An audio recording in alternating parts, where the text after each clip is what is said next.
ডলি দিদি থাকবে, ওদেরও তো নিশ্চয়ই টেনশন আছে, ওরা তো সবাই ইনভলভড এই পুরো বিষয়ে, লালনের বাবা, ডলি দিদি। তা ওরা যখন ভেবেছে তখন নিশ্চয়ই কিছু একটা করবে, নিশ্চয়ই এমন কিছু করবে বা এমন কিছু বলবে যাতে আমার বিয়েটা ঠিকভাবে হয়ে যায়। দেখ, একবার সিঁদুর পড়া হয়ে গেলেই তো হয়ে যাবে। দেখ, আমি সিঁদুর পড়া অবধি যাচ্ছিও না, একবার মন্ত্র পড়া হলেই তো বিয়েটা হয়ে গেল, বল। আমি বিয়ের আসরে যাওয়ার পর কোনো রকমের ঝামেলা হলে আমি তো বলে দেব।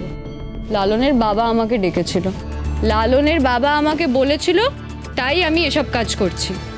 লালনের দিদি আমাকে বলেছে, তাই জন্য আমি এটা করছি। ওরা চায় আমাকে নিজের বাড়ির বউ হিসেবে, তাই করছি। ওরা না বললে আমি তো করতাম না, তাই বারবার স্কেপগোট হতে আমি রাজি নই, ব্যাস। বেশ হয়েছে, একদম ঠিক হয়েছে, জানিস তো, চাঁদে হাত দিতে গেছিল। শোন, লালনও এমন কিছু চাঁদ নয়, বুঝলি তো। চাঁদ যদি ওকে কেউ তৈরি করে থাকে তাহলে সেটা চড়ুই তৈরি করেছে, আর ভবিষ্যতেও যদি কখনো পুরো চাঁদ হয়ে উঠতে পারে তাহলে সেটা চড়ুইয়ের জন্য। আর এদিকে দেখ, সব কিছু ভুলে ফুলঝুরির পেছনে ঘুরে বেড়াচ্ছে, অকৃতজ্ঞ বেঈমান একটা ছেলে। সবটাই জেদের ব্যাপার, বুঝলি।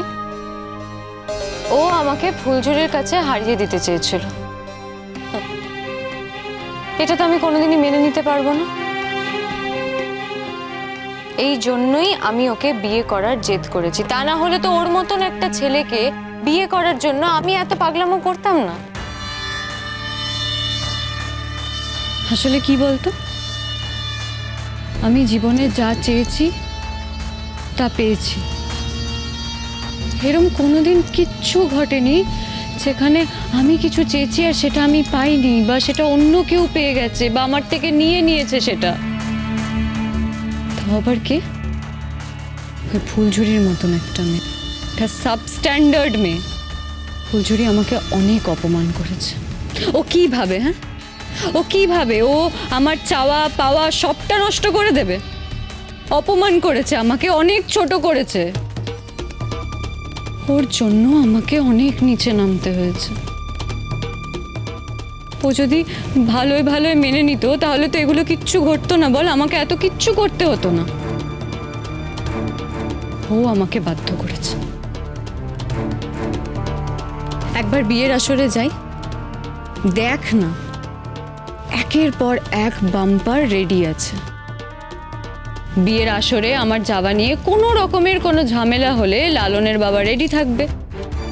নিজেদের আত্মীয় স্বজনদেরকে শিখিয়ে রেখেছে, তারা বলবে যে এই বিয়েতে তারা কেউ রাজি নয়। কেন বলতো?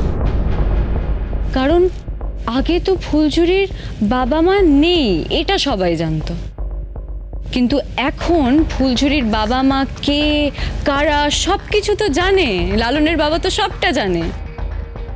তারা নিজেরা ফুর্তি করতে গিয়ে ফুলঝুরিকে জন্ম দিয়েছিল, আর ইনফ্যাক্ট বিয়েও করেনি, বিয়েটিকে কিচ্ছু করেনি। এই কথাটা যখন সবাই জানতে পারবে তখন কি করবে? তখন কোথায় মুখ লুকোবে? কিচ্ছু করতে পারবে না। আর তার থেকে বড় কথা, লালনের বাবা তো নিজে দায়িত্ব নিয়েছে। লালনের বাবা নিজে আমাকে বলেছে এই কাজটা করতে।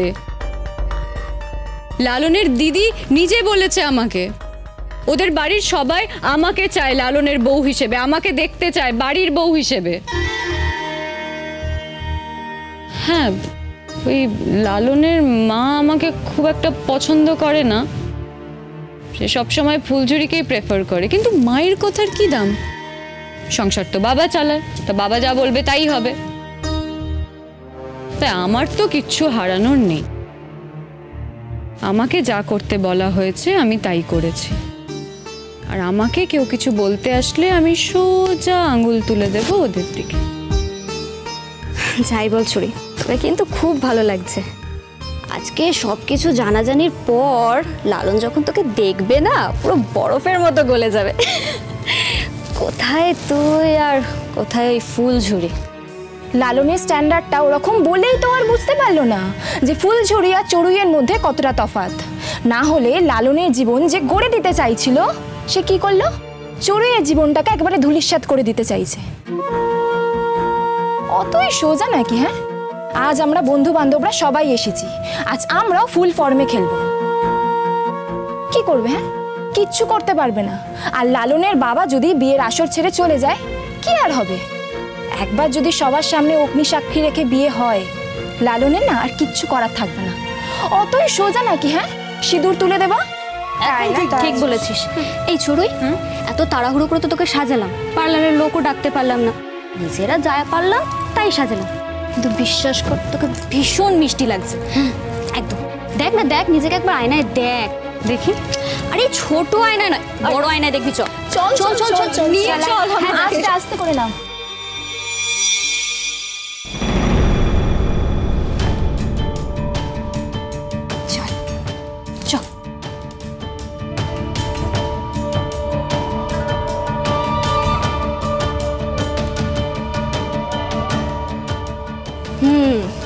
কেমন লাগছে নিজেকে? দেখতে তো আমি সুন্দরী। হ্যাঁ, খুব সুন্দর।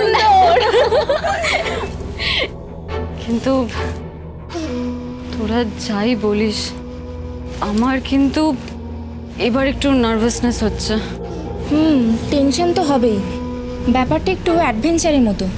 তবে চড়ুই, তুই টেনশন করিস না, ভাব অ্যাডভেঞ্চার করছিস।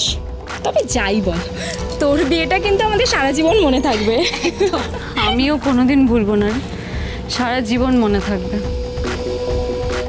কে ভেবেছিল চড়ুইয়ের বিয়ে এভাবে হবে? নিজেও ভাবিনি। লড়াই করছি, তো আবার কার সঙ্গে? একটা সাবস্ট্যান্ডার্ড ঝিয়ের সঙ্গে। যখন ভাবছি না তখন মাথা খারাপ হয়ে যাচ্ছে, নিজের ওপর নিজেরই রাগ হচ্ছে। কিন্তু আবার যখন ভাবছি ওই ফুলঝুরি জিতে যাবে, মানে ওই মেয়েটা আমাকে হারিয়ে দেবে, তখন আবার আমার জেদ তৈরি হচ্ছে, আবার আমি নিজেকে কন্ট্রোল করতে পারছি না। মেয়েটাকে দেখেছিস? যেন নিজের বাড়ির মেয়ের মতো ঘুরে বেড়াচ্ছে। প্রমাণ তো হয়েই গেল আমাদেরই বাড়ির মেয়ে। সেটা সবার জানতে পারার আগেই যা করার করে ফেলতে হবে। একবার বিয়েটা হয়ে যাক না, তারপর আমিও দেখিয়ে দেব কত ধানে কত চাল। আচ্ছা শোন, আজকের কেসটাতে কিন্তু আমাদেরকে সাকসেসফুল হতেই হবে, যেভাবে হোক সাকসেসফুল হতে হবে। আজ পর্যন্ত আমরা কিচ্ছু ঠিকভাবে সামলাতে পারিনি, যা প্ল্যান করেছি সব শেষ মুহূর্তে গিয়ে ফেল হয়েছে। আজকে সেটা করলে হবে না। এই তোরা জানিস ওই হোলির দিন রং মাখানোর ব্যাপারটা? আমার মনে হচ্ছে লালন বোধহয় বুঝতে পেরে গেছে। আমাকে কি সব বলছিল, মানে আভাসে ইঙ্গিতেই বলছিল যে ও নাকি জানে কে এই কাজটা করেছে, মানে সিসিটিভি ফুটেজ দেখেছে ও, তাই ও জানে কে এটা করেছে, সে কার দলের লোক সেটাও জানে। কিন্তু আমি যখন ওকে জিজ্ঞেস করলাম যে তাহলে বলো কি জানো, সেটা বলো আমাকে, তখন আবার কি বলছে বলতো, না বাড়িতে এখন সামনে বিয়ে আছে, বিয়েটা কেটে যাক তারপর। বিয়েটা মিটে গেলে তারপর কি করবে? নিজের বইয়ের এগেনস্টে মামলা করবে নাকি? ওর ওপর আমার বিশ্বাস নেই, ওর ওপর আমার বিশ্বাস নেই। ও ভীষণ জেদি ছেলে একটা। আমি শুধু একটা কথাই ভাবছি, লালন বিয়ের পর ফুলঝুরির সাথে যদি সম্পর্ক রাখে, তখন তুই কি করবি? বিয়ের আগে একরকম, বিয়ের পর আরেক রকম। একবার বিয়েটা হয়ে গেলে ওর ওপর আমার যে অধিকারটা থাকবে, তখন ও কিচ্ছু করতে পারবে না। আর যদি কিছু করে তাহলে ওর নামে কেস দিয়ে দেবো।